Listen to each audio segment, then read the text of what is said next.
आपण जैन उस्वाल भागीरथीबाई वाचनालयाचे उपाध्यक्ष आहात. आपल्या कालच्या सभेवर वाचनालयाचे सचिव सुरेश धारेवाल यांनी एक आरोप केला आहे की ही सभा बेकायदेशीर होती. याबाबत आपले काय म्हणणे आहे? आपली भूमिका आपल्या वाचकांसमोर मांडली जरुरीची आहे. त्याकरता आम्ही तुम्हाला विचारतो की आपली भूमिका आपण सविस्तरपणे मांडा. मी आपली भूमिका स्पष्ट करतो. आम्ही दिनांक 19/11/2025 रोजी अध्यक्षांकडे 7 संचालकांनी अर्ज केला होता की आपल्या संस्थेमध्ये काय चाललं हे प्रोसिडिंग आम्हाला वाचायला द्यावं. त्या अर्जावर अध्यक्षांनी महाशय सचिवांना सांगितलं की असा असा 7 लोकांचा अर्ज आहे आणि ते तुम्ही त्यांना प्रोसिडिंग अवगत करून द्या. त्यांनी करून दिलं नाही, कारण की काम सर्व खोटं केलेलं म्हणून करून दिले नाही. मग 28/11ला परत त्यांना रिमाइंडर अध्यक्षांनी एक आदेश दिला की तात्काळ ते प्रोसिडिंग यांना वाचायला द्यावं. परंतु तरीही त्यांनी ते प्रोसिडिंग आम्हाला वाचायला दिलं नाही आणि त्यांना इतर दिवसामध्ये खूप वेळेस अध्यक्षांनी व्हॉट्सअप मेसेज केले, फोनवर मेसेज दिले की मीटिंग काढा किंवा त्यांना ते वाचायला द्या, तरी ते देत नव्हते. फिर त्याच्यात असं म्हटलंय की विश्वासांची जी सभा आहे, कलम 20 मध्ये म्हटलंय की वर्षातून कमीत कमी विश्वस्त मंडळाच्या 3 सभा झाल्या पाहिजे.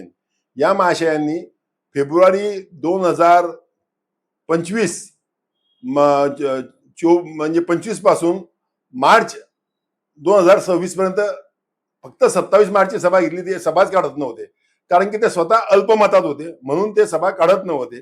त्यांनी सभा घेतली नाही.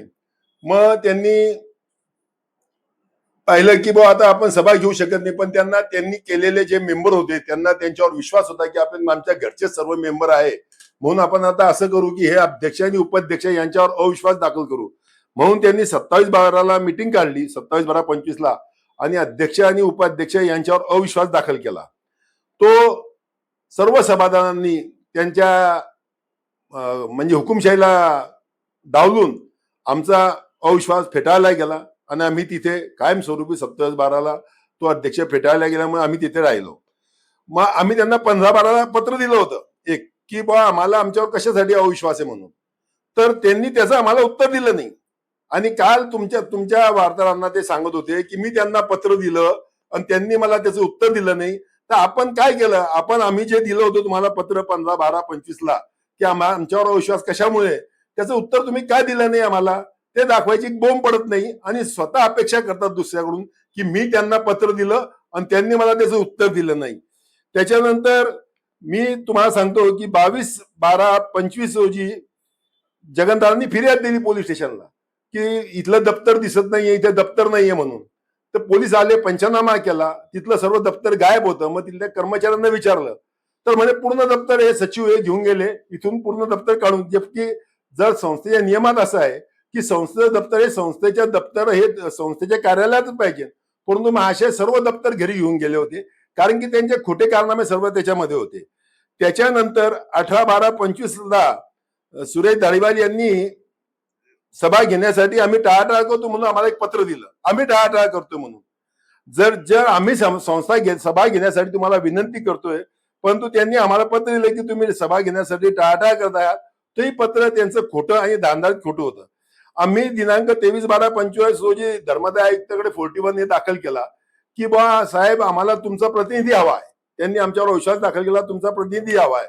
धर्मादाय आयुक्तांनी त्यांना हजर राहायला सांगितलं 26/12ला, ते हजर राहिले नाही. म्हणून धर्मादाय आयुक्तांनी 26/12ला आम्हाला एके चौधरी म्हणून इलेक्शनला प्रतिनिधी दिला की बा यांच्या अविश्वास ठरावावर एके चौधरींना प्रतिनिधित्व म्हणून आमच्याकडे पाठवलं. 27/12च्या रोजीचा अविश्वास पास झाला, तो सर्वांनी पाहिला.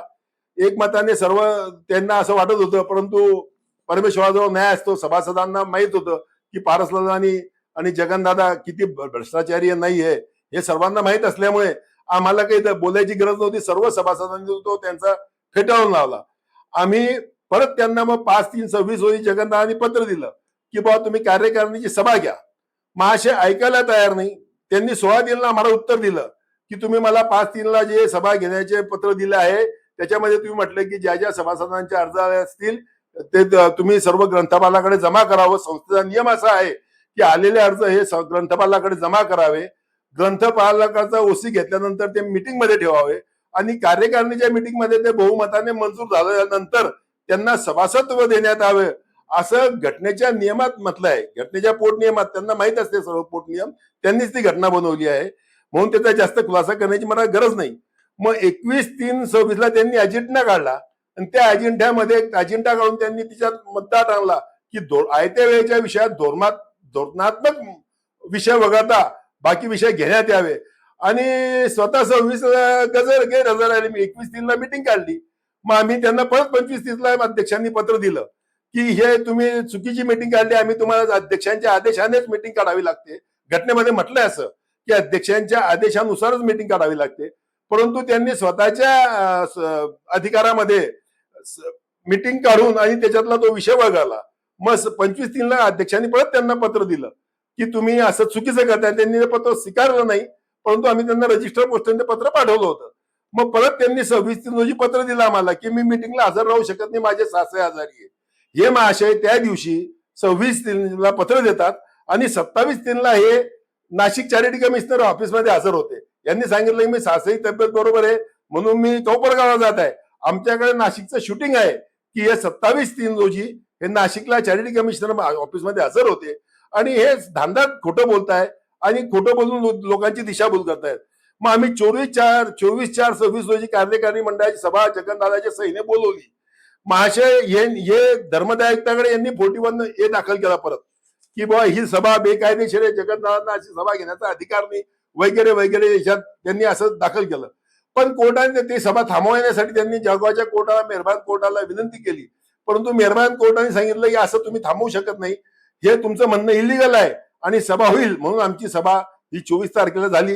त्यांचा अर्ज 24च्या सभेच्या स्टेचा अर्ज जळगाव चॅरिटी कमिशनरने फेटाळून लावला किंवा तो रिजेक्ट केला. त्याच्यानंतर 25/5 आम्ही विशेष कार्यकारिणी सभेचे आयोजन केले होते. त्यांच्यावर अविश्वास घेण्यास काही लोकांच्या तक्रारी होत्या अध्यक्षांकडे. 22 का 23 लोकांच्या तक्रारी होत्या की बा यांच्यावर आमचा हे असा त्रास देतात वगैरे वगैरे. सर्व ज्या काही तक्रारी होत्या त्या अध्यक्षांकडे होत्या.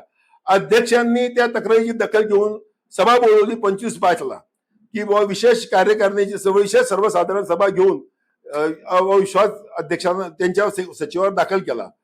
तो दाखल झाल्यानंतर महाशय 41E खाली नाशिकला गेले.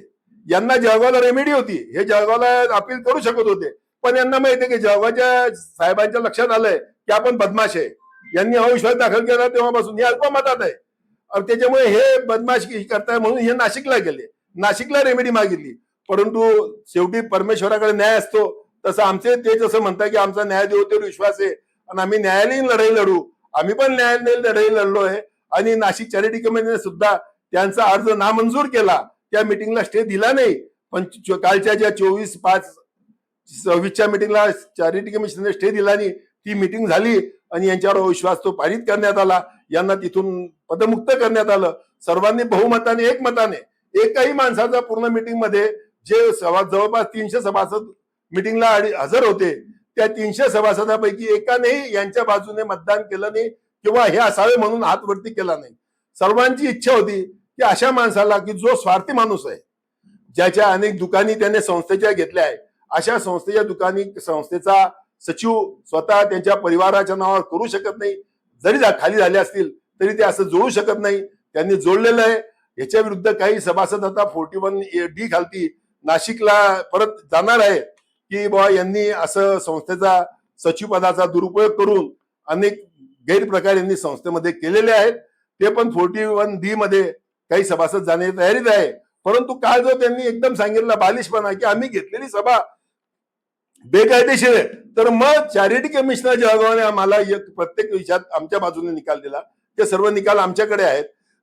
नाशिक चॅरिटी कमिशनरने सभा थांबवली नाही म्हणजे हे सर्व लोक इलिगल आहे. तुम्हीच फक्त सत्यवान आहात असा आणू नका. आपले काय कारनामे लवकरात लवकर जास्तीत जास्त उघड होणार आहे याची आपण काळजी घ्या.